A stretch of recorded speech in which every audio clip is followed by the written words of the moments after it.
Hello, Detroit and the world. Welcome to another episode of Authentically Detroit, broadcasting live from the Audio Wave Network studios here on Detroit's Lower East Side, powered by the East Side Community Network. I'm Orlando Bailey. And I'm Donna Givens. Thank you for rocking with us yet again. Happy belated Labor Day. We want you to like and subscribe to our podcast on whatever platform you listen to us on. Remember, we drop a new EP every other Tuesday, except this week because of the holiday, like hotcakes. We have a very special guest in the building with us. We have the group executive for planning and housing development, Arthur Jemison. We are so happy to have him here with us today. And we also have political commentator, media personality, writer, Greg Bowens in the studio with us too. So we're going to get an opportunity to talk to Greg a little later on in the show, but we have Arthur Jemison here with us. Arthur, thank you so much for agreeing to come on. No sweat. Pleasure to be here. So we are so excited because we've been talking about Arthur moving into the position of leading the planning department, which we are super happy about. We talk about it a lot on this show. And I guess we just want to get hear from you about why you wanted to take that top job at the planning department yourself. So, obviously, thanks. First of all, thanks for having me on the show. Yeah. Love to be on podcasts and radio. It takes me back to my old days being a little bit on the radio. So what I'd say is I was excited about succeeding Maurice and working with that team because I think we're at a really important new stage now where, we've had the launch of the Strategic Neighborhood Fund and the launch of the work in those neighborhoods. And those are the neighborhoods, the first places that had, concentrated demolition and now are beginning to have streetscape, commercial corridor buildings, mixed income, mixed use, commercial and residential buildings on their streets are the first places that are going to have those catalytic park investments that are coming with SNF. And so the excitement for me is executing that work and making sure that it's done right. The second piece that's exciting to me is, with the announcement at Mackinac that we're going to begin with the support of the council, we're going to seek approval of bond resources to demolish all of the vacant residential buildings in the city. What it means is we're going to be able to extend the ingredients that started SNF neighborhoods on the route that they're headed on. We're going to be able to expand that to every part of the city by removing vacant and abandoned structures. Important to that is that we engage with residents in those neighborhoods where those concentrated demos are going to be taking place to make sure that what replaces the buildings that go away, both in the near term and the long term, are part of a plan, and that those rehabilitations of housing that happen in between the strongest areas and the areas where those demos take place are rehabilitations that really come out of a planning process. And it's going to take us into neighborhoods that we haven't been able to go to before, in partnership with parts of the city we haven't been able to engage with in the same way we have in SNF neighborhoods. So frankly, we got started, but what I'm excited about most now is the ability to really more deeply engage with every part of the city. Yeah. So we're excited to have you in that position. And, since the beginning of my term at ECN, I've tried to amplify some resident concerns pretty consistently. And you have been a public official who has been willing to listen, and not just listen, but do something about the concerns as you hear them. And so we appreciate them. Obviously, we don't get everything we ask for, because I have a laundry list, and if I got everything I asked for, that might not be possible. But I do appreciate the fact that you are a public official who really works to try to accommodate not just our requests, but the voice of the neighborhood. I appreciate that. When I hear about demolitions being the bond issue, I'm just going to give you a neighborhood perspective that I think makes sense. There have been about 18,000 demolitions so far, 18,000 and counting. And I rarely hear my neighbors celebrating the 18,000, demolitions. What I hear people saying is it's a loss. And what people seem to want to hear from the city and want to know about is fixing up some of the vacant homes and bringing them back to life and replacing what's taken away. Because 18,000 is not only a net loss in structures in a block, but also a net loss in affordable housing, a net loss in family homes. And a big part of that came about, not all of it certainly, because vacancy has been an issue in Detroit for as long as I can remember in some parts of Detroit.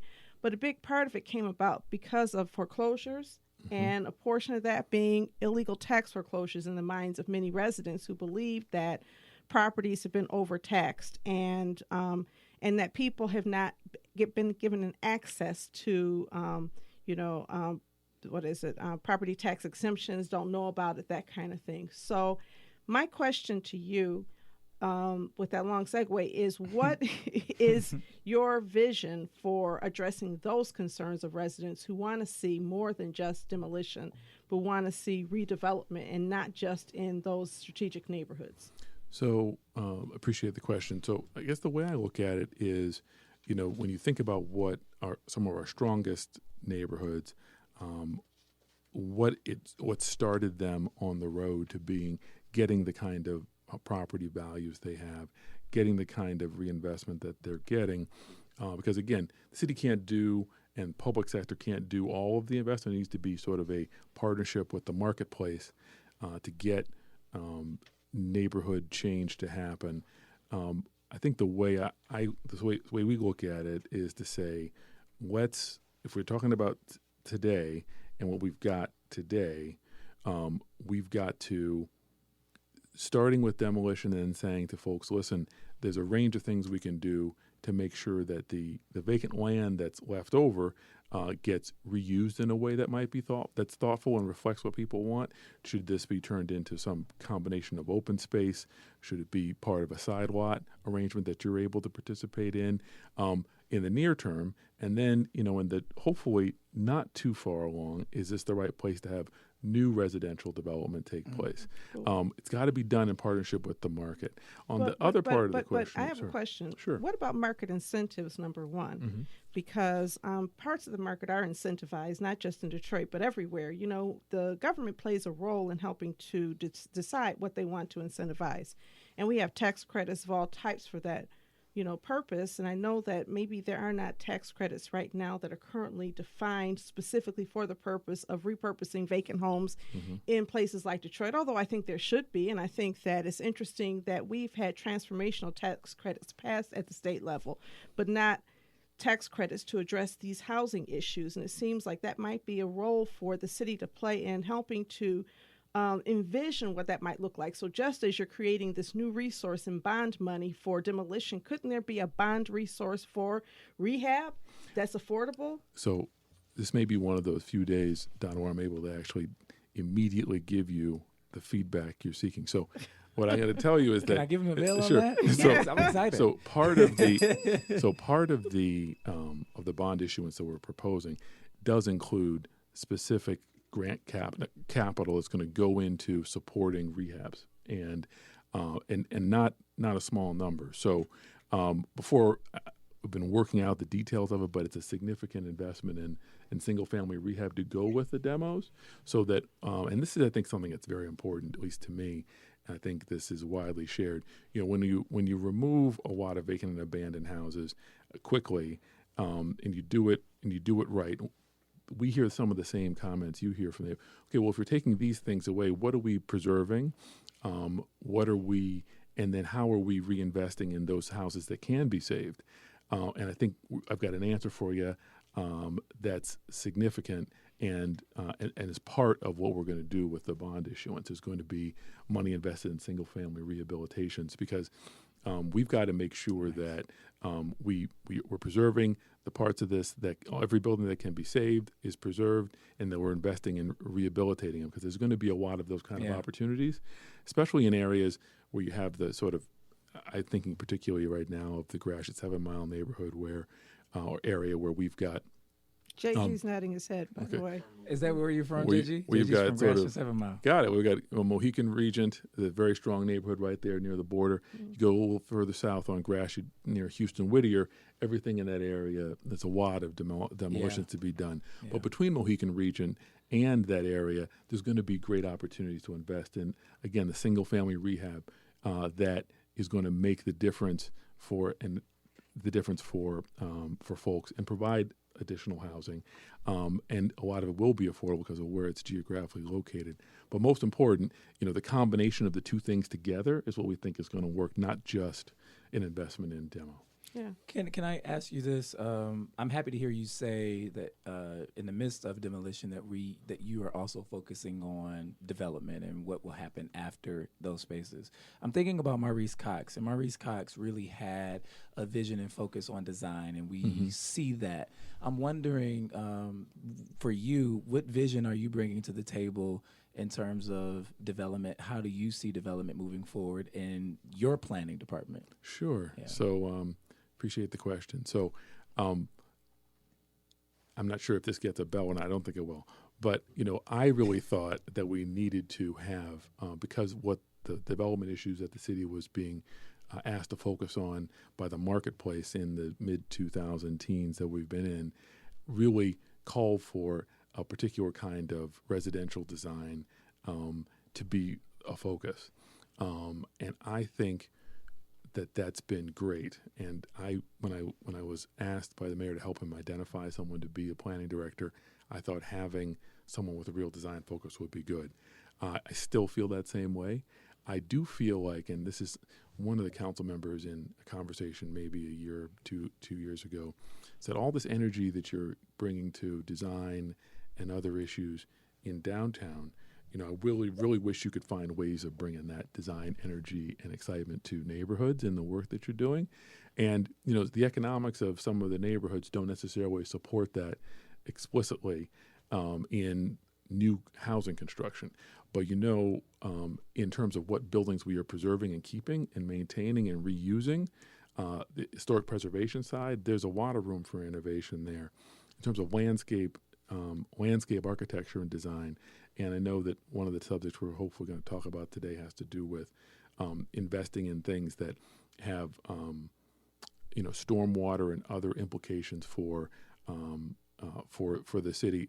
I think there's a real opportunity to bring all the design excitement that we've been seeing in maybe a Brush Park on the residential side, bring some of that energy to landscape design for the interim uses of land when houses have been demolished, and potentially as part of the things that make neighborhoods distinctive in areas where the market isn't necessarily as strong.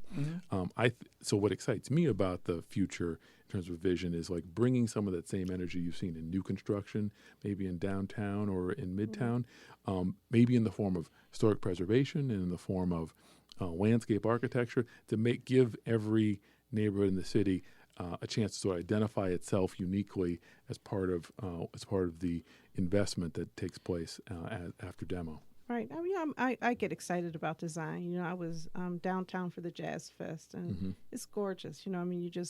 Everything is beautiful.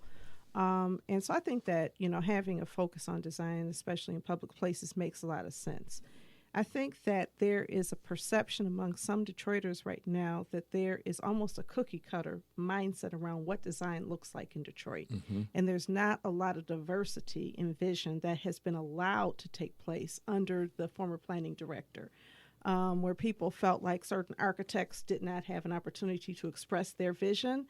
And Detroit is a city of neighborhoods. You go in one place and it looks very different from another place, and that's one of our strengths. I agree. A fear that some people have is that we're just going to look like, Midwest City with no real identity. We'll look like Milwaukee. We'll look like Minneapolis, and that there's not going to be this elevation of our distinctive features.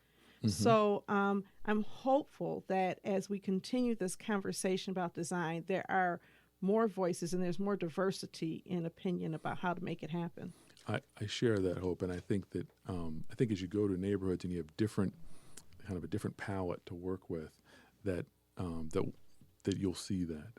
I think the idea of what good design is it's there's going to be, if there's three people, there'll be three opinions. But I think that in the capacity of the planning department has of like bringing as many great planning ideas together as possible and sort of sharing as many options. Again, I think a lot of this has to do with the way we do planning or way we use planning resources. Are we bringing good executable choices to neighborhoods and to residents? That's the goal. And I think it shouldn't be, and I think we got to bring the best of everything in the world to Detroit neighborhoods and say, hey, these are the things we get to choose from. But I think you're hopefully going to see more widening the range of different kinds of design ideas that people get a chance to see. So one aspect of that whole issue around neighborhood-based design and investing in places where there has been very little investment in the past has been looking at stormwater management and the burden on business to manage stormwater more effectively and invest in that as an opportunity to create investment pools in neighborhoods. And we actually have a study that we are in the process of working on right now where we're saying, what if in one of the neighborhoods in the Lower East Side Action Plan area that we're calling Goodstock neighborhoods, it's a collection of neighborhoods, part of which are part of the Fiat Chrysler automobile impact area. Yeah. But, where you have a lot of vacancy there, and there has not been the money in the past to invest in those neighborhoods to do things like, green infrastructure, but also parks that would incorporate green infrastructure and incorporate art and other things to beautify space. What if we could come up with a mechanism for businesses to invest in that? So that in order for them to comply with the post-construction stormwater ordinance or the stormwater credits that are now available, we had pathways where the community could partner with them to say, if you help beautify this area, you get a credit for it. You get a credit, yeah. And the value of that to the corporation is not just the monetary credit, but also that the corporation has adopted this area and really made it there. So it's sort of like what you're doing with the Strategic Neighborhood Fund, where in Jefferson Chalmers, who's investing in Jefferson Chalmers, and you have an investor take on a neighborhood. Who is it? I can't remember. It's Penske. Penske, right.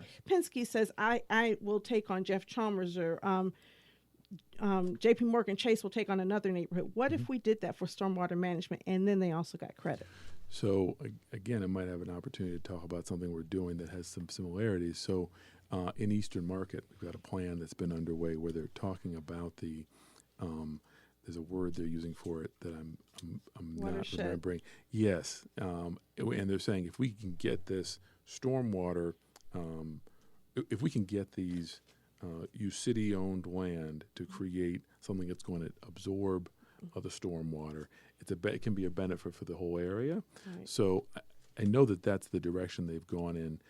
I'm to get an update shortly on where we are today. But I think that is a kind of idea that we'd love to bring to other places. And I think if neighborhoods have areas that we've removed vacant and abandoned structures, and we have an opportunity to potentially use that land to do exactly what you're saying, which is reduce people's operating costs and encourage business, I think that would be a great resolution. And I think that will require more than just us working with Detroit Water and Sewage, because their hands are tied to some extent. There's not enough money in it just for the credits. We're going to need to look at pooling resources and pooling ideas to come up with a really great strategy. But it seems like something that's entirely doable, and it could be a win-win-win, not just for places where you've torn down vacant homes, but there are also neighborhoods and there are streets in our community where vacant housing has not been torn down because it sits outside of the hardest hit areas. Yes. And, there's a wonderful woman named Willie Mae Gaskin who lives on one of those blocks. And I've made it my business to say that if I can try to get housing torn down on her block, give her flowers while she's here, you will not find a better citizen in the city of Detroit than Willie Mae Gaskin. And she lives on a block with all of this vacancy that's been there for decades in some instances, and in some instances years. And yet she's not considered to live in a hardest hit neighborhood. She doesn't live in an opportunity zone. She lives in a place that nobody cares about. What if we could use these funds to tear down housing on her block? So just to make it very explicit, that is the exact reason we're doing the bond issuance, is that the bond issuance will allow us to take down not in hardest hit fund areas. In fact, the first year of investment in demolitions are going to be in those places where there's the largest number of non-HHF demolitions.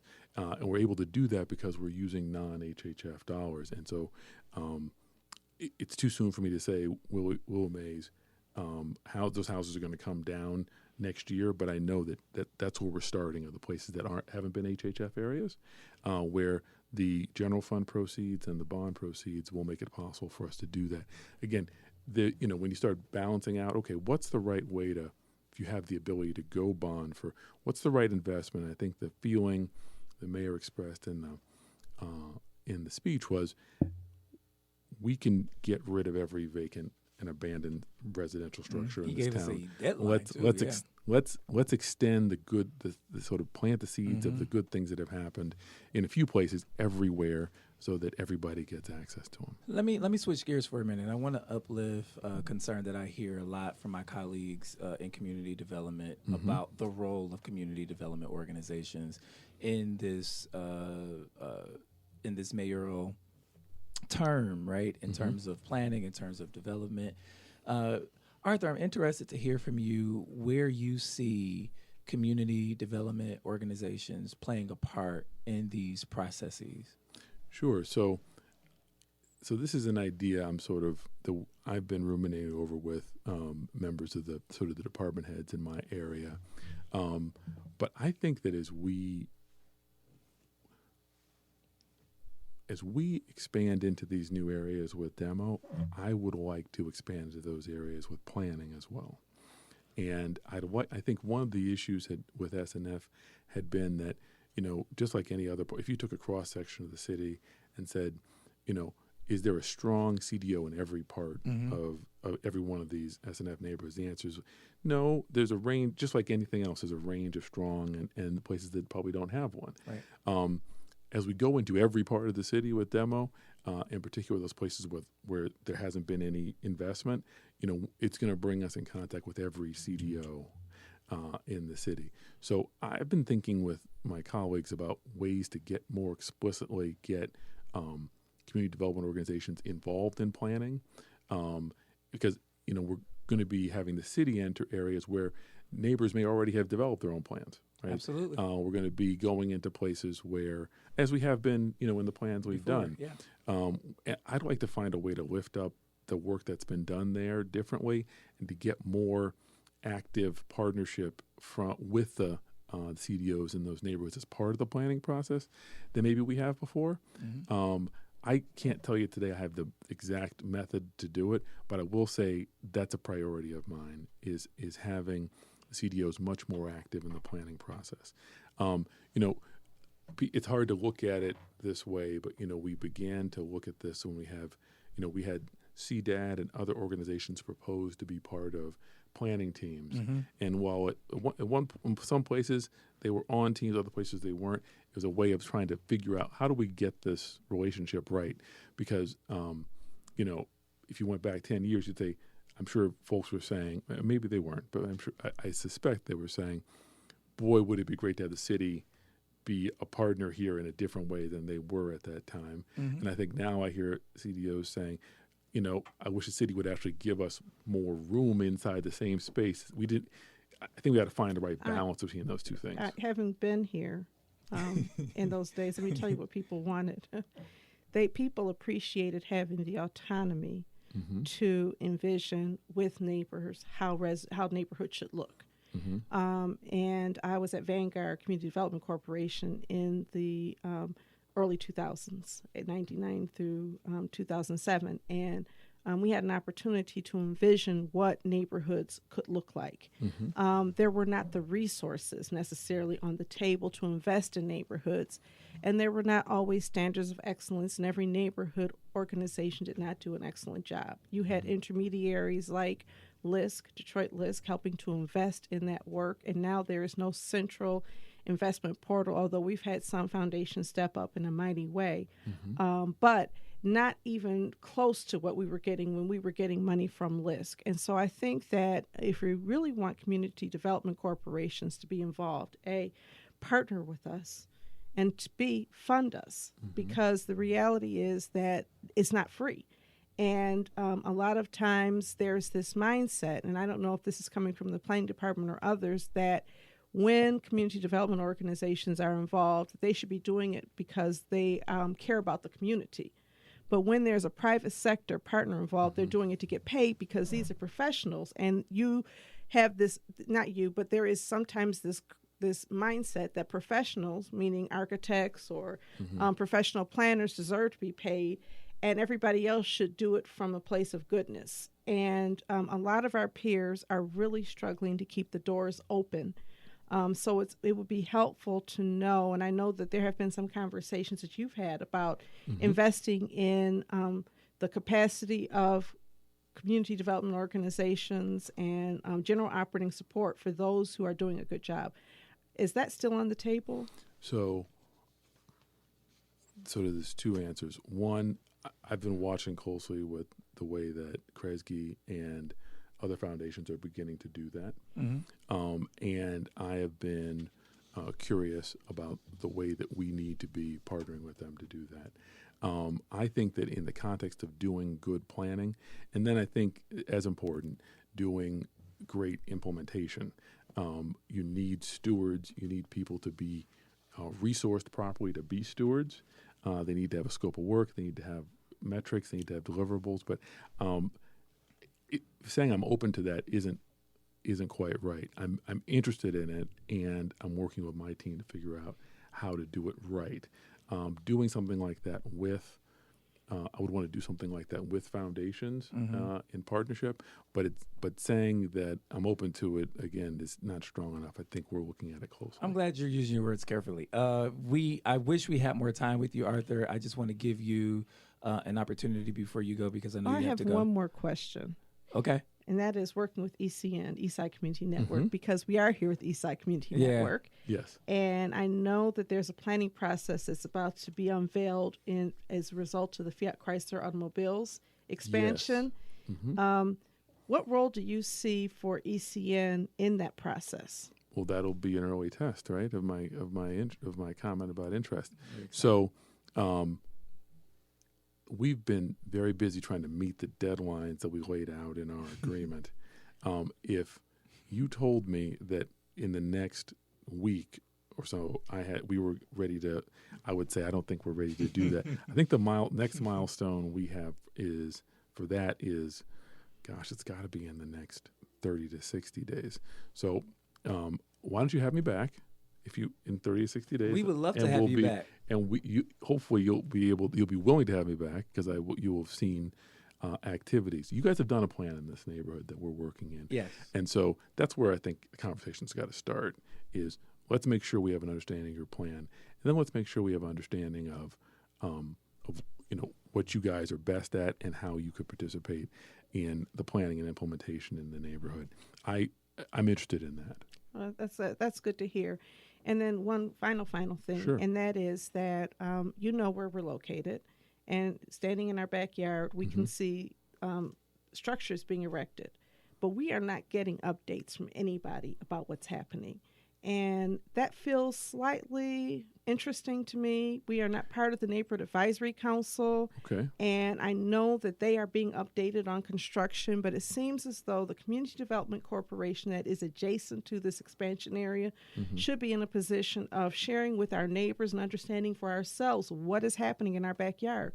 Is that something we can expect from your office? It's something you can expect from my office, and it's something that'll be corrected immediately. I will say, for the interest of listeners, the NAC process has been really, I know neighbors feel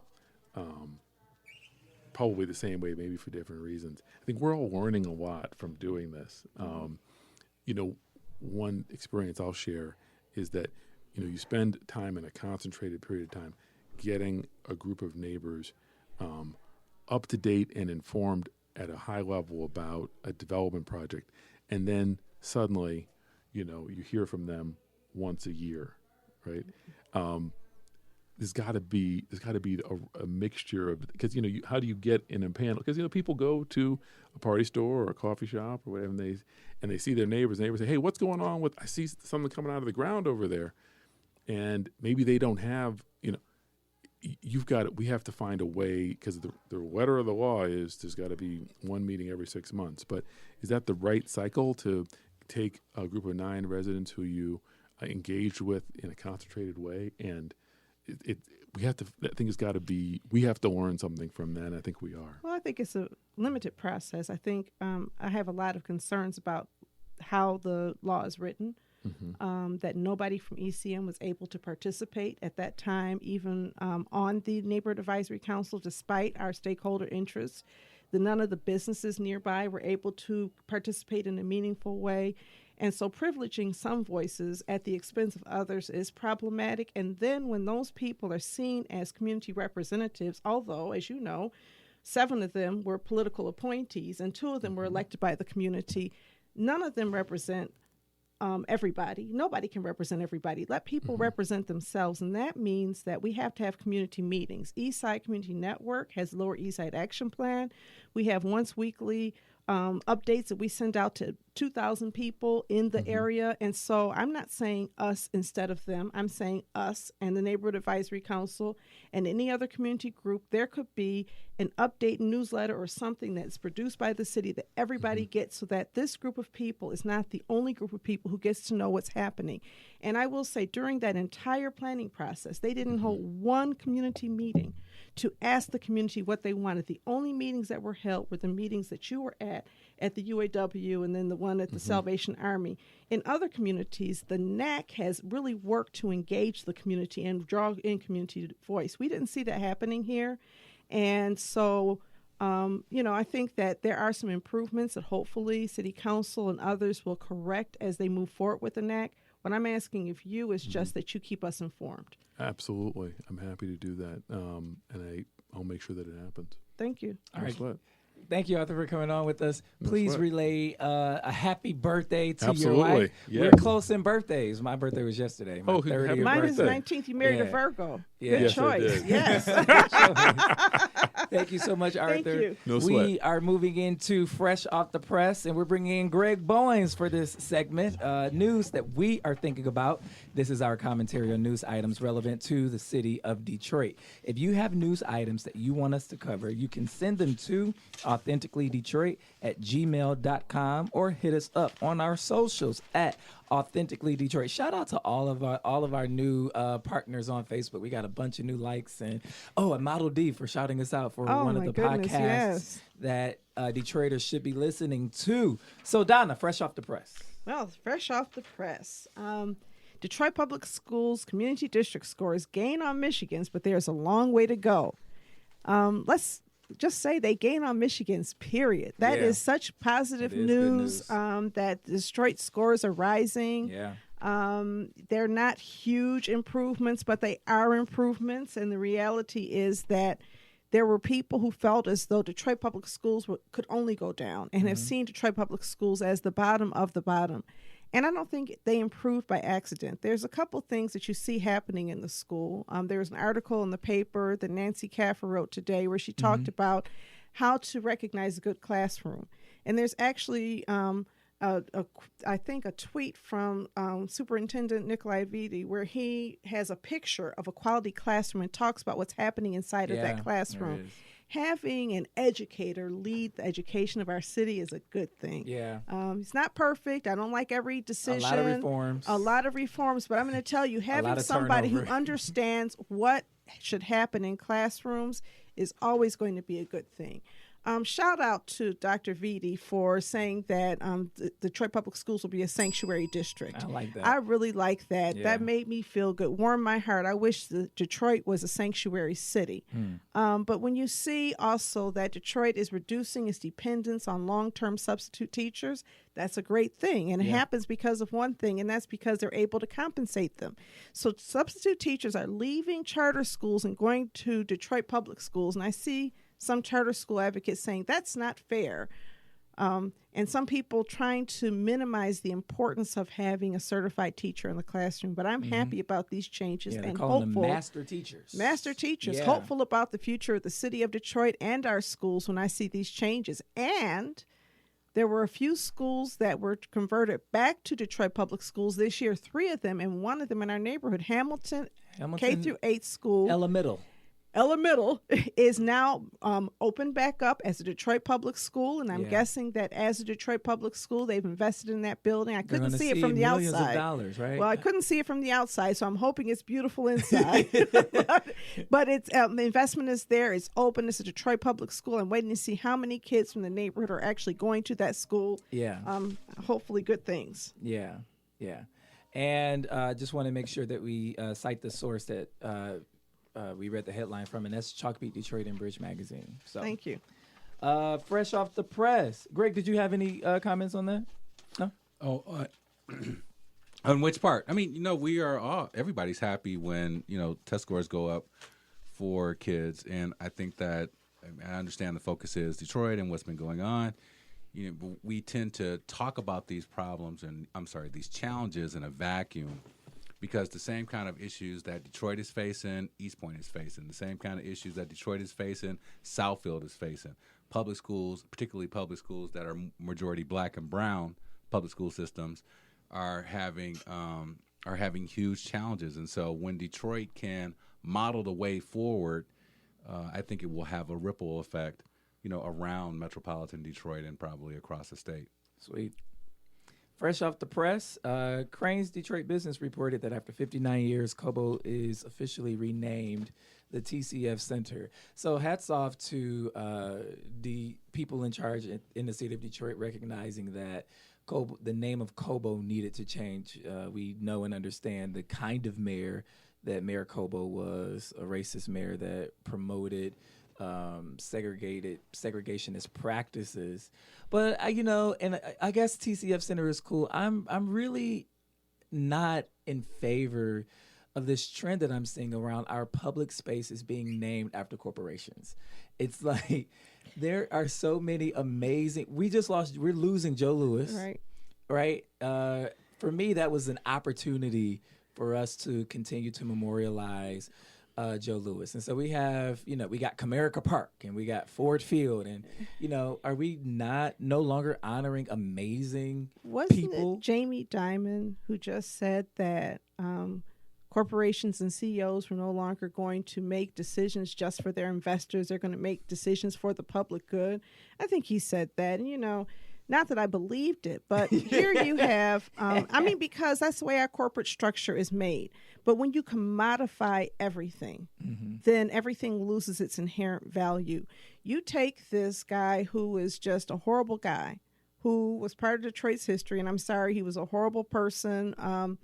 He talked about ending Negro. He ran for office saying that he would prevent Negro invasions into white neighborhoods. And people are still trying to debate whether or not that is a racist sentiment. But you have a horrible guy. Nobody's debating that, really?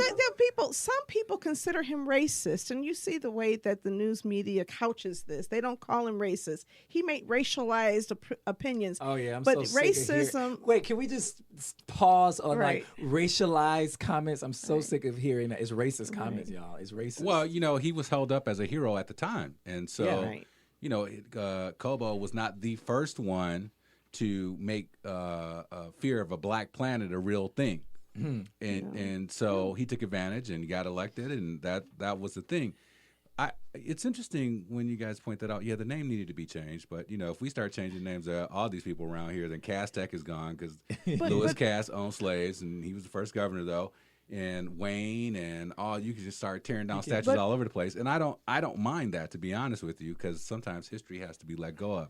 But more to the point, Orlando, of what you guys were just talking about, renaming things after corporations, that seems to be another reflection of the times, in that when we name stuff, we used to name it out of our heroes, right? Yeah. The things that we value, that we want to be remembered.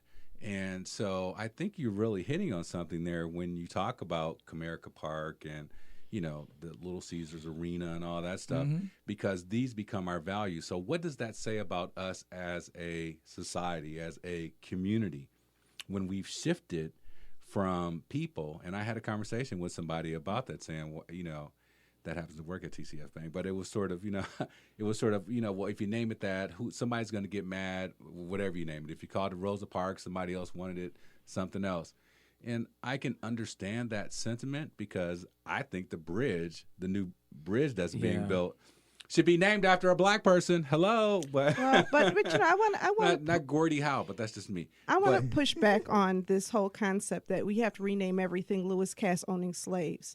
My mother was alive when Mayor Cobo kept my mother segregated. In living history, this man committed oppression against my mother and my ancestors and many people who are living in Detroit. The problems we're dealing with in Detroit right now, 21st century problems, the destruction of Black Bottom is the architecture of Mayor Cobo. And so for me, when you have some people in living history who are harmed by a person, having something named after them right now is a little different than a distant past where nobody knows who that is. You have to research Lewis Cass. You don't have to research Mayor Cobo if you're my mother.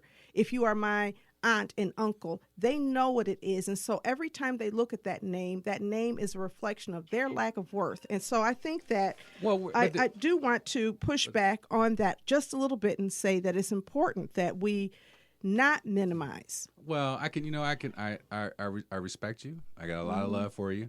But I think you're making a distinction without a difference there, because history is always living when we think about it. Now, I get that your mother is sees that, but she's been able to internalize and process that and is not as shocked as I'm sure she was when Black Bottom was torn down and these policies of Cobo came into effect. But he didn't do that in a vacuum. And I'm not defending him. I'm saying the name needs to come down. But I think that we need to be more thoughtful about what we're lifting up in its place. And that's what I'm saying. What I'm saying is that when you get rid of a Cobo Hall, can we have a Kenyatta Hall? Can we have any of our heroes in Detroit Hall, Marianne Mahaffey, or what was the... I mean, they're not going to be perfect. It's not... no perfect people. And they're not perfect the value people, that they but represent. they represent the values that we have today. And I think that what you said is really important, that when we name things, we're memorializing things. And we're living in an era where corporations are people. Remember? Well, and the personification of corporations means that corporations have replaced us in terms of being honored and valued. We revere corporations. Corporations have all types of concessions made to them because corporate health is seen as being more important actually than human health in a lot of instances. Well, you're going left on us. When you talk well, about Nestle, you're going left. Well, I'll say this: when you talk about the reverence for corporations, I want to make a distinction that the people on the ground feel differently, more so than a municipality or a city government. So when we talk, what I'm saying is, my comrades on the ground are indifferent or really don't care for the name TCF Center, right? So when we talk about the values of where we are, I think it's the values of some people in power. It's not the value of everybody. I think that people on the ground people in neighborhoods that I've spoken to are like, oh, TCF Center, really? Really, for real? Well, and so, no. But You're punting because if we really didn't agree with it, then we would raise a fuss about it. But we don't agree with it because we see it as a transaction. We see it as a transaction. So they bought the naming rights. Of course they should get name it after but there's nobody. Yeah. I mean, they could have very, very easily have named it after the first black banker. I don't know. If they wanted to. Yeah. We could have a discussion about that. But you know what I'm saying? So it's seen as more of a marketing tool than anything else. And it makes us invisible. It makes the contributions of an Orlando, of everybody else, no matter how much you achieve, you will not be remembered, and those values aren't lifted up. And I'm not going to disagree with that, but I'm going to disagree with this. I am, so let me say this. I'm progressive, right? Mm-hmm. But we had banks that when the banks failed because of bank actions and bank policy or whatever, the banks were bailed out. Right. 10 million people lost their homes as a result of those banks. Right. They were not bailed out. This is not left wing. Nestle is in the process of taking how many billions of gallons of water out of our water in upstate Michigan. But in Flint, people's water was poisoned. You have Enbridge, which is allowed to have these pipelines that might devastate all of our waterways, but we look at the corporate health of Enbridge over we looking at the corporate health or the individual health. We look at our environment right now, and our environment is at disaster levels in some places because corporations are allowed to pollute, and we have the repeal of a whole lot of laws to protect the environment. And the final thing I'm going to say about that is that we've had 160,000 people lose their homes to tax foreclosure in the city of Detroit in the past 5 years, and how many businesses have gotten tax abatements at the same time, because giving a tax abatement to a business or even paying for businesses to come here, remember what they were going to pay for Amazon, is seen as more valuable for the public good than investing in people to keep their homes. Well, I get that, but That's I'm trying to get the connection. You went left, and I didn't get. My point is that corporations have value. We celebrate and we put corporations in a place where corporation health is more important in many instances than human health and well-being in our nation and our culture right now. So there you go. And so TCF Stadium is, makes sense because TCF Center is a corporation and we revere them. I think we're saying the same thing, but you're reinforcing my point. Yes. I'm saying that they're naming this stuff because it's a reflection of the value of our society. I knew it would be fun trying to moderate the two of you. I have a bell here. Donna, fresh off the press. This is fun. This is fun for me. Okay. All right. Fresh off the press. Chained and neglected. Detroit's dog problem persists despite child's deaths. And this is an article written by our friend Kat Stafford at the Detroit Free Press. So we have a serious problem with dogs. And it's not the problem that I think people keep talking about. People worry about wild dogs. I'm worried about dogs that people own because wild dogs are less vicious and less dangerous than dogs that have owners. In a lot of instances, the child who's killed, those dogs had an owner. Both of the children who were killed in the past few years, the dogs had an owner. And so what are we going to do? People are saying pit bull dogs are a threat to human health. And I don't know whether that's true or not, but what I hear is a lot of people saying, well, my pit bull dog isn't like that. And it's sort of like the argument that guns don't kill people, people do. Mm-hmm. Dogs don't kill people. Dogs who are mistreated do. But when you have a dog, and I've heard people say any dog can bite, a Chihuahua can bite. But pit bull dogs are responsible for the vast majority of deaths caused by dogs in this nation, the vast majority. So does regulation make any sense? Should dog owners be licensed and trained before they can own these dangerous animals? That saddened me to no end. This is Greg. And it took me back to the archery years when there were dog attacks, and the stories were about packs of wild dogs roaming the city and things of that nature. And this kind of situation continues to happen. We pay attention to it, and then we forget about it. But people are still being attacked. Mm-hmm. Not the way we saw, with this poor girl. And so this is another reflection of what we value. Are people getting dogs this vicious because they're training for dog fights? I don't hear a lot about that anymore. What I do hear is that this is another form of home protection. Yes. But when you treat an animal like a form of home protection, these dogs are being tethered. And a lot of times just left on a tether all day, which makes, if you were chained up and tethered like that, it might make you crazy. Like people talk about solitary confinement. Come on, but let's not act like we don't know. We know that. There's some instinctive qualities in animals. I grew up with a Rottweiler, and she was the friendliest dog to us, the family, but she was also we didn't train her to be protective or vicious, but she was also extremely protective of our family. If she she perceived a threat that was coming to our family instinctively without ever being trained. Well, you're right. Yeah. And I'm not talking about training. I'm talking about animal neglect and abuse. And that's And what I'm saying is, in a lot of instances, these Yeah. animals are being tethered in the backyard. In almost all of the instances, they're being tethered, they break free, and they attack. And I recall growing up that I thought that was the norm. You saw dogs out tethered up all the time or running around in the backyard.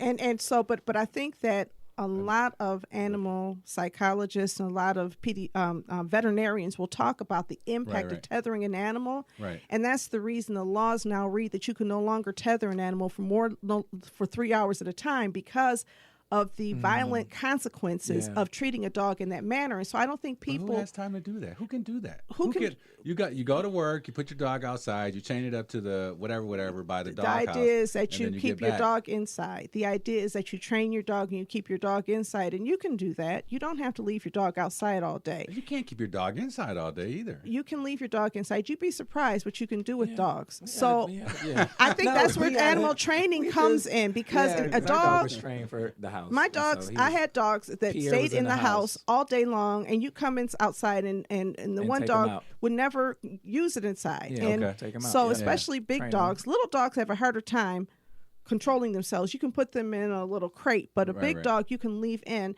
The point is that don't have a dog if you don't have the time to properly care for it, because these guys, I don't think they intended for their dogs to commit murder. I think they had dogs who were outside dogs, and this is just one part of the macho culture. You know, I've got this vicious dog and he loves me, and maybe it is to protect my home. And then the dog killed somebody. But these men's lives in both instances are ruined, and nobody has any sympathy for them. And I'm not saying that they are not partly responsible, but I don't think either of them intended to cause a child death. And so if we're going to address what's going on in relationship to the dog ownership, which is in the headlines right now, then there has to be more done than simply trying to put more animal control officers out there and, knocking on people's doors and all that stuff. There seems to be, again, another systemic problem that is happening. It's not just in Detroit, but in other places too, where people are so afraid that they would take the risk of having a vicious dog and put other folks in harm's way. If you got a vicious dog, everybody, if you got a vicious dog, that dog will bite you. but it's also macho culture. It's not also just a macho fear. Culture? There is a macho culture. So women around don't own vicious dogs? I'm not saying that women do, but the dog. In fact, there was a woman in another article who did own a vicious dog who bit a child, and she had to have her arm amputated. Ooh. And she said the dog had never given her any problems, but the dog had been reported biting somebody the prior year. Mm-hmm. But when you see there's a macho culture around dog ownership, pit bull ownership, I see some people I know posing with their dogs and showing their dogs off. I know people who've done that. And in both instances, these were men who had these dogs. And I think single men living in homes alone. I'm not going to try to psychoanalyze people, but here's what I think. Education, awareness, building people's awareness about how to properly care for a dog, because if my mother kept my dog that way, or my father kept my dog that way, and my neighbors do, I'm going to do the same thing without even understanding that there's a potential threat there, or there's another way of doing business. Do people even understand the psychology of dogs, what happens with dogs?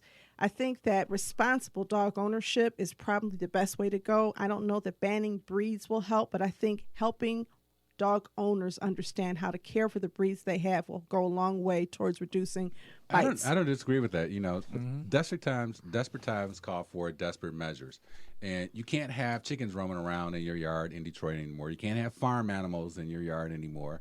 If we've gotten to the point now where we can't distinguish one breed from another, then maybe it's just time to outlaw dog ownership. Well, that's oh gosh. Okay, I dogs, mean, if you find Greg, you are not a dog owner, and I just know this from this conversation. That's not true. I grew up with dogs. You do not own a dog right now. There was Tippy, there was Jumbo. No. I mean, seriously, Okay, there could be go ahead. That's not This gonna could just happen. be the time that has come. But it's not going to happen because there are people who have dogs now who love their And then- dogs more than they love Okay, people. Then Well, I you think, know what? I think But both that's- of you will see what we value as a society if government tries to outlaw. I don't think so. You dog can't I mean, even- people said that about chickens. When- People said that about when farm animals. people How have are you going to talked- have a city without chickens? Oh, I need my man, chickens, I'm blah, just blah, blah, telling blah, you. blah. I- know, but but you're you not going to outlaw dogs. But I think that what you can do is you can help Why do you say- improve why do you say because not? it's just not going to happen, Why not? Greg. Because there are many people who love dogs. Dogs are very loved in our society. Dogs are loved almost as much as guns, okay? When you start talking about outlawing dogs, you can't even have a screening for guns in our society. Try to take away people's dogs. But there was a time when you could have farm animals in the city of It's Detroit. not the same thing. And they outlawed And it. there are people who still have farm animals in the city of Detroit right now. But Orlando's And going to that move on. concludes- Wait. That concludes that Okay, so session. I knew this final- was going to be fun. Who let the dogs out? That concludes Fresh Off the Press. We really want to continue a conversation that we were having on the last show about who gets to represent Detroit. That thematic topic was used as our topic because Greg wrote an article in Deadline Detroit that served as that impetus for that about Rashida Tlaib, and we had a discussion about it on this podcast. As we mentioned in the last podcast, Greg is a friend of both Donna and myself, and we knew that he would hear it, and we are so happy that he wanted to come in and talk to us about and really expound on what he was trying to say. I think I get what he was trying to say, but we want the listeners to have an opportunity to hear from him. Right. So, Greg, Yes. yeah. Yes. This article in Deadline Detroit. So, I told you when I ran into you that I just kind of took issue with the headline, and from my understanding, you don't write the headline, but what were you really trying to say that you feel like we may have missed in our discussion in the last episode? No, what did I want to say? I wanted to say that saying that Rashida Tlaib has a black problem is not an insult. You can say she has a black problem, but it could have been more aptly described as a black opportunity. And I like that. And because I think that people, when they see stuff on TV, when they see the news explode on something, everything else sort of falls away for them. They see that as the message and the activity. And when you're making news on a global stage about an issue that's really, really important, and you're driving in your car and you turn on the radio and you hear that, or you flipping channels and you see something on the news and you see, this issue about Israel and Palestine and the four sisters who are standing up for people who are being oppressed. Right, the squad. And most people are casual listeners, casual viewers, just like they're casual voters, and they see that as the focus. And I'm saying that for those of us and I'm sure everybody in this room knows about Pan-Africanism and embraces the black dysphoria around the world, there is no reason why we can't be part of that discussion. And I think that in this discussion, and what people have been saying, is that she has not been representing our interests in a way that I think that they could Black be represented. interests. Right. Okay. Because there are black Palestinians, which I talked about in the article. There are black Israelis and black folks here, and they are suffering. We suffer the same kinds of discrimination no matter where you are. There's a Black Lives Matter movement that's happening in Israel right now because cops are shooting young black men that they see as like a threat. They're viewing them through the racial lens. The Afro-Palestinians face a higher level of scrutiny and discrimination when they come in contact with law enforcement and the occupying forces that are there. More likely to get stopped, more likely to get beat up, more likely to get killed. Now, this is not to say that the other Arab folks there don't matter. I'm saying recognize the blackness that transcends all of this, and makes us a part of this struggle in a way that should be valued. And if you can't talk about it, you can't include us, then we're invisible. So then why shouldn't people say, well, why are we included? Because, well, first of all, I know a lot of people who are very much into this American descendants of slavery. I wrote about that last week. American descendants of slavery. And so we used to have a lot of talk about the diaspora. And now we've moved to a real hyper focus on what's happening to Americans in the United States. And Black people in the United States, I don't necessarily think that Rashida talking about what's happening to Black people in Palestine or Israel is going to help move those people. Well, I don't think it's secondly, just about them. But Greg, let me finish. But I think that saying that she has a Black problem overstates the problem, because when she comes out to our community, Black people stop her on the street and thank her for the representation that she's offering. She does more than just talk about what's happening in Palestine. In fact, I think that's very much the minority of her conversation is about that. She's talking about environmental health. She's talking about helping to address the first bill she introduced, I think, was to stop credit scoring for car insurance, which impacted Black people, and to have insurance credit reforms take place. When she's talking about environmental health, those things directly impact us. I really, Keith Williams of the Michigan, he's the Black Caucus of the Michigan Democratic Party, and he says he's going to have a scorecard for candidates who represent our community to make sure that they're focusing on Black issues. And I don't even know what those issues are. We live in, Greg, let me just finish. We live in a zip code area, 421 4 and 5, where you have the highest rate of asthma hospitalizations in the city of Detroit. That's a Black issue, because those are Black people going to the hospital. You have a divide in life expectancy based on where you live, based on environmental health and other factors. Those are Black issues. We're paying the highest car insurance in the nation. That's a Black issue. And so for somebody to say these are not Black issues, but I'm going to create a scorecard, is just not realistic to me. If Rashida was not delivering on issues that were bread and butter and lifestyle and life expectancy issues of Black people, I could say you're not doing your job. But when people choose to ignore the legislative record that she does have, and also she just had a housing hearing where she had a congressional housing hearing in the city of Detroit to talk about Black home ownership. Mm-hmm. Those are all Black issues. I think she's doing an excellent job representing those issues. And quite frankly, I think she's doing a better job representing those issues than her predecessor did in his latter years. And I'm going to get in trouble for saying that. It's just the truth. We weren't having those types of hearings in the recent past. Okay, now take a breath. Because I didn't say that she wasn't representing our issues. I said that she could connect the dots more. I wasn't saying that you were. I was saying that Keith Williams was saying that those were not Black issues. And a lot of the people who are criticizing her are from the Keith Williams arm of the Black Caucus, and what they really want in that place is a Black person. Greg, you talked about in the article. Can I ask you this question? You talked about in the article about her not losing popularity among Black people and Black voters. Can you expound on that and and connect that point to what you were about to say? I mean, we like everybody, folks, Black people, like everybody else, like to see somebody standing up to the man. She comes from a liberal district, and so every time Trump singles her out, I do. The people that I know do go like, all right, that's right. Forget him. Impeach the So the more she's singled out, from that perspective, the more we know she must be doing something right. And I don't think that that's hurt her popularity overall here in Michigan, because we are like-minded in that kind of way.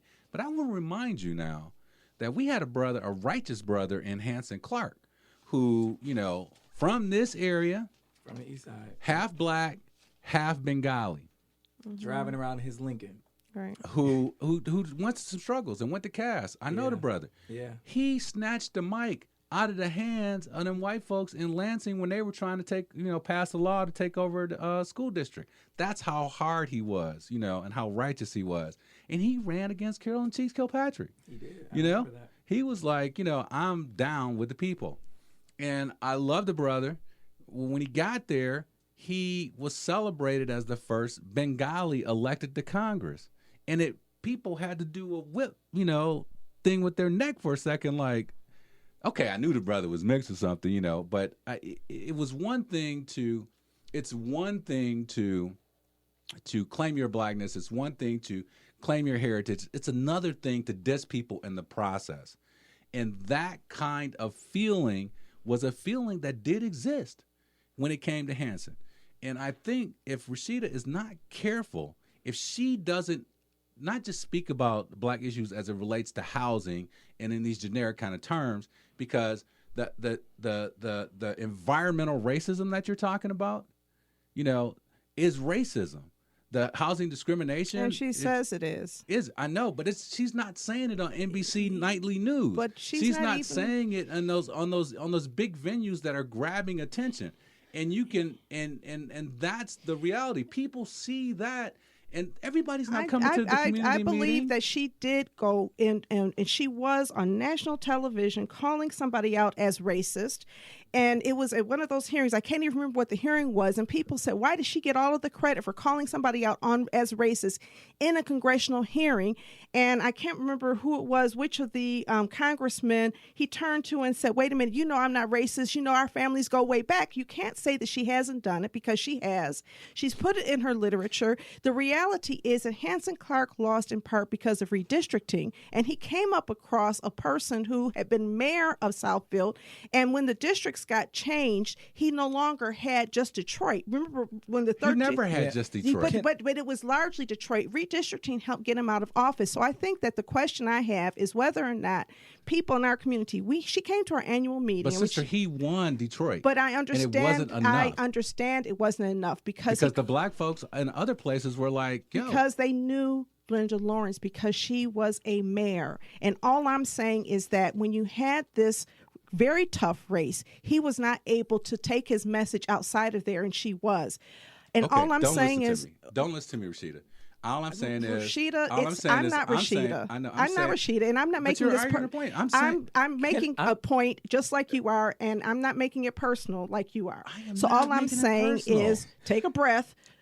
Okay, don't all I'm saying is, but that's the kind of line that you make when you are making it something else. All I'm saying is this: I believe she has black support in this neighborhood. She does. We're going to have a hearing here this ain't her district, on though. September 16th. She does. It is part of her district. Her district, in fact, she has a district office in our offices at ECN, and it goes all the way down to Southwest Detroit. It's a long, large district, and she has 4 district offices where her people are providing services, neighborhood services, to people who come in with issues on a regular basis. So I believe that if it's going to be the power of ideas, we as black people have got to expand our understanding of what black issues are. And our understanding of what black issues are have got to include some of the issues that she's been fighting for around environmental racism, as you put it, around credit racism, which she has talked about, around housing racism, which she has talked about, so that we are not just looking at one or two things. Can I ask a question? Let me say this. Okay. Let me say this. Why do you resist when I say it's important to talk about black Palestinians and black Israelis and connect and say that? I don't disagree with you. I think that is important to talk about as part of this larger discussion. Sure, but I'm not sure that it's her responsibility. I think you putting it out there is a great thing. I think that she can and should talk about that.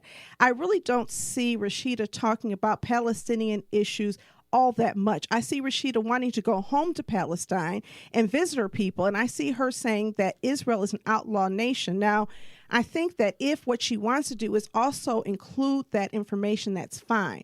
But what I liken that to is if I'm the first black person who is elected into an office, am I responsible for explaining my blackness to other people or defending my blackness? Yes. I think that, and you and I are going to disagree on that. I think that if I'm the first black person, my allies are responsible sometimes for drawing those connections. And part of it is the news media not even, because the news media decides what they're going to elevate. I wanted to ask that question actually to Greg as a media professional in terms of angles that news media has, television reporters and everything, that they, things that they want to get out that may not necessarily always line up with the messaging that a politician or whomever is on there want to get out. How does one combat that if you are a politician, if you are an advocate? Navigate what news media chooses to pick up and run versus what they don't. You know, as a public relations professional, I tell people all the time, you don't go to court without a lawyer. You don't go to the media without a good PR advocate, person, strategist with you. And so, no, you are in charge of your image. And if you feel like that you're just a victim to the media thing that's going on and you're a politician, a high-profile politician, then it's your own fault. Because people in Hollywood, they pay attention to their image in the media, and they make sure their stories get out. And the really successful politicians, they focus on the things that they want to get out. Now, I'm not saying that there are times when, you know, things happen, particularly bad things happen, and things can spiral out of control. Can I ask you a question? What's Brenda Lawrence been doing lately? Brenda Lawrence has been advocating on the immigration front. She has. Where can I read about that in the paper? She was just on. She was just on WDT interview with Stephen Henderson about the at the border. She visited the border. I mean, but what I'm saying is that she has been part of the. You asked me what she's been doing. Right. I'm not on her staff, so I can't but you know, as a person that lives in the 14th district. These are one of the things that I understand, and she's been really pushing hard on this bridge between Jews and blacks, and this this coalition that's out there. This is not to be against Rashida. I am not against Rashida. I support her.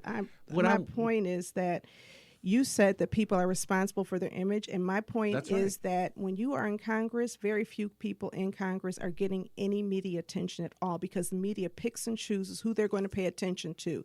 And a lot of times they decide to pay attention to the impeach the MFer, but they don't pay attention to a lot of the other legislation or other things that are happening. That hearing that was held for housing was not covered by the news media, although it happened in the city of Detroit. That's why. And that's my point. And that speaks to our industry. And that's my point. If it bleeds, it leads. And that's what we're taught in journalism school. I covered Congress for Congressional Quarterly. That was a sleepy magazine covering military appropriations. My point. That's exactly my point, Greg. My point is that because she is a member of the squad, because she said impeach that MFer, because she went on national television and called a congressman racist and was asked to roll that back and didn't, and she did that.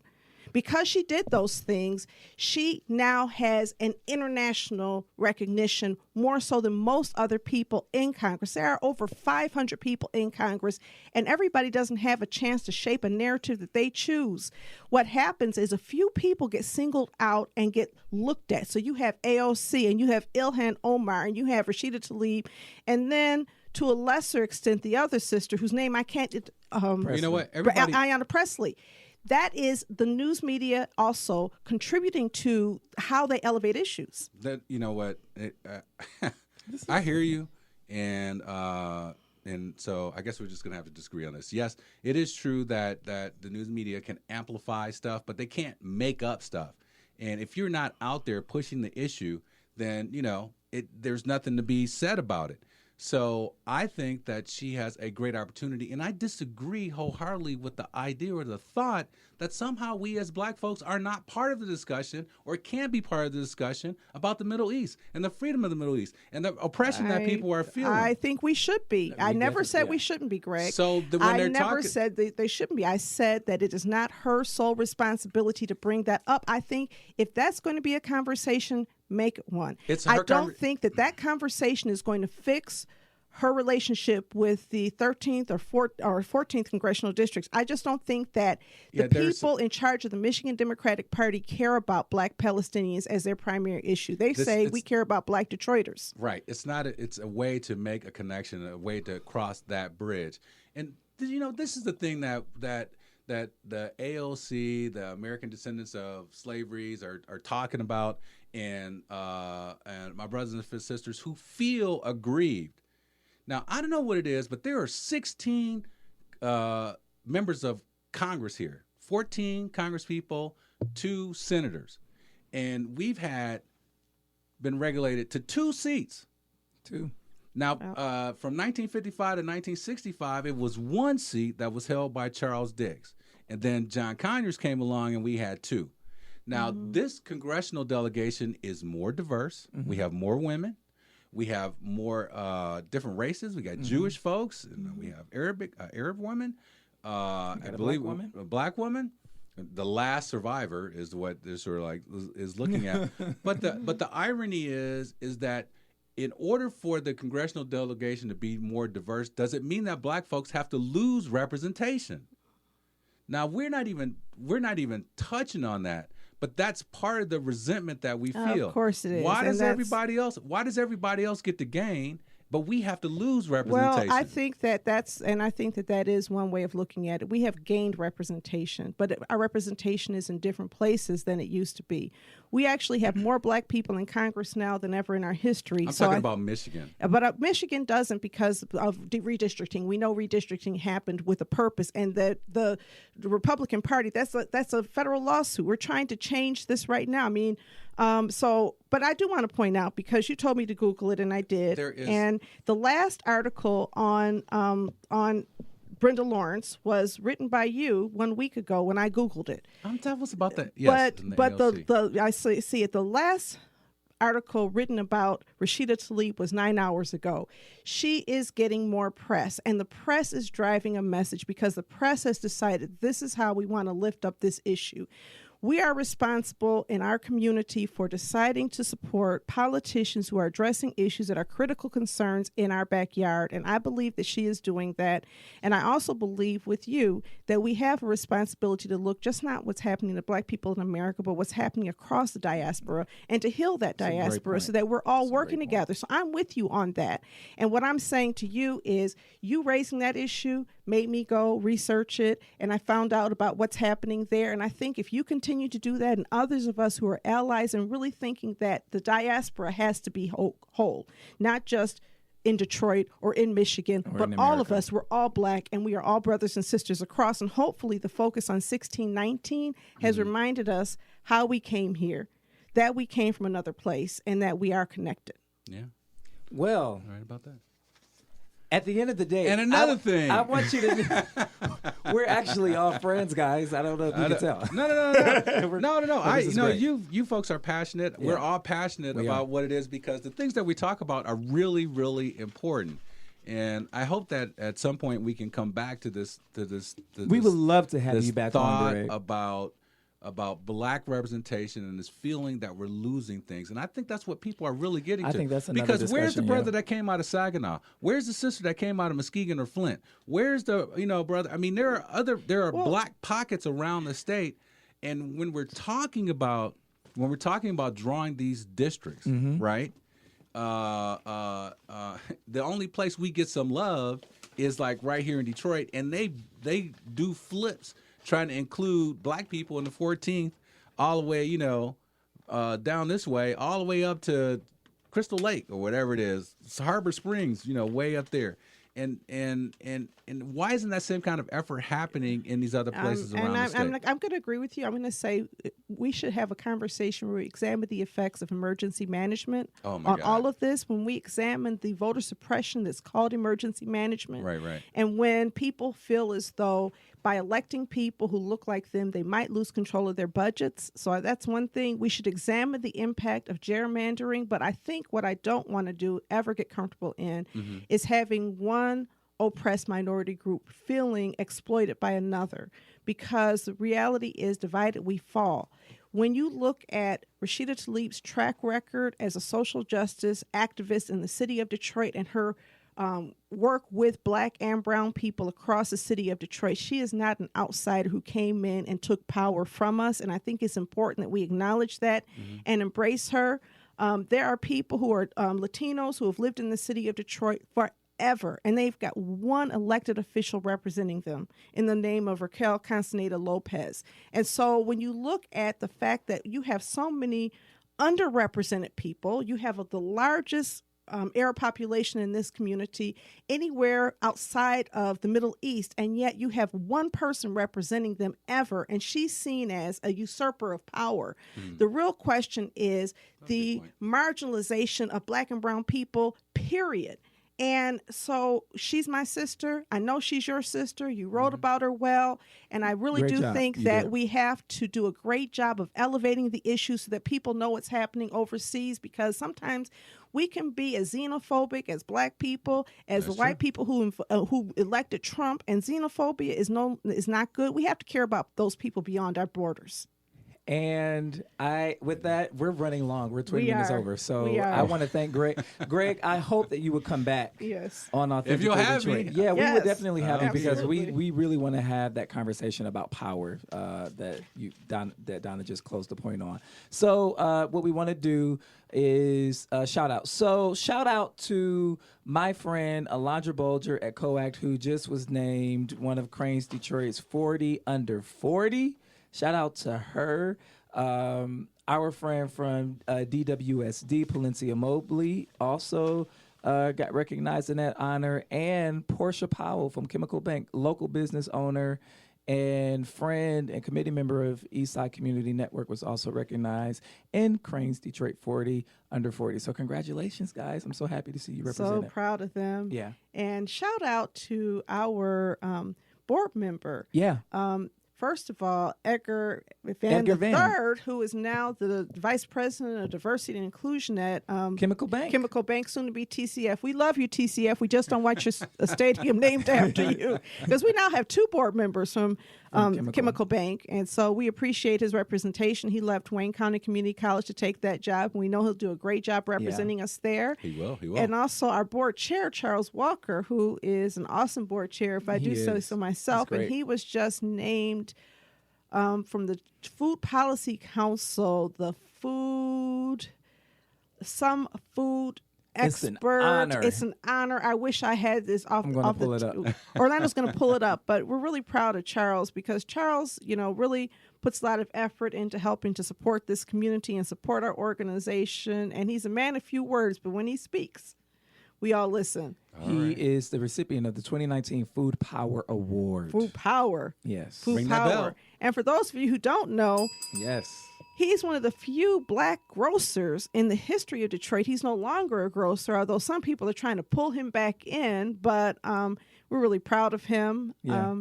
And we wanted to recognize another board member, Darnell Adams, who we didn't give a shout out, but he was recently director of inventory at the Detroit Land Bank, but now has a vice president position of implementation at Invest Detroit. Right. So moving And on up. listen, these are not just Black Detroiters and board members. They are East Siders, all 3 of them, okay? So go East You know Side. how we do. And on I the have East one more Side. shout out.